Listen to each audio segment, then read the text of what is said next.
Cardinals hosting the Phillies, and the Phillies are minus 126 on the money line. The Cardinals are plus 108. The over-under is 9 runs. The Phillies laying a run and a half on the run line are plus 125, meaning if you bet them that way, they have to win by a minimum of 2. And the Cardinals getting a run and a half on the run line are minus 150, meaning if you bet them that way and they win this game outright, you win. They lose by 1, you would win. Now, thank you to everyone who continues to join the Discord. I really do appreciate you guys. If you have not done so yet, go to my website, rawsportstalk.com. Click on the membership tab underneath the paid membership. The Discord is paid for. Once you join, you'll get a link in your email. If you do have Discord, all you do is click the link and join. If you don't have Discord, you'll have to download it and create an account, sort of like you do with TikTok and Instagram. Believe me, I had no clue what Discord was before I just made one. Now, Walker pitched once against the Cardinals last year. They lost that game 4-3. He struck out 4 batters in that game. And Hudson pitched once against the Phillies this year. They lost that game 12-1. He struck out 1 batter in that game, and that was in Philadelphia.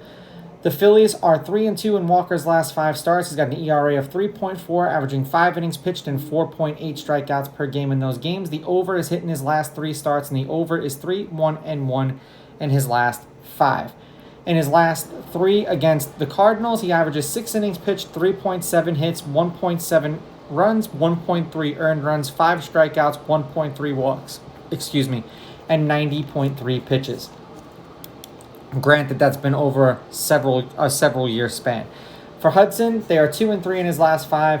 He's got an ERA of 4, averaging 5 1/3 innings pitched. The last 2 games he's pitched in have gone over. The over is 3-2 in his last 5, and he's averaging 2.4 strikeouts per game in those games.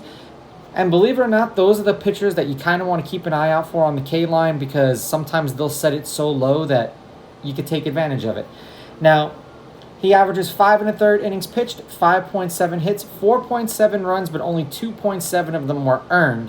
2.7 strikeouts, 3.7 walks, 0.7 home runs, and 88.7 pitches in his last 3 starts against the Phillies. Granted, 2 of those starts were in 2019, so do with that information what you will.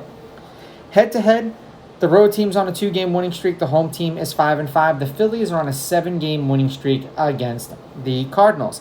They are 8-2 against them in their last 10. The favorite's on a 6-game winning streak. The favorite is 7-3 on the money line. The favorite or the underdog getting or laying runs is 5-5. There have been 3 one-run games in their last 10 meetings, 1 in their last 4. The under is 7-3 in their last 10, and the under 9 specifically is 6-1-3. 3 games hit 9 exactly.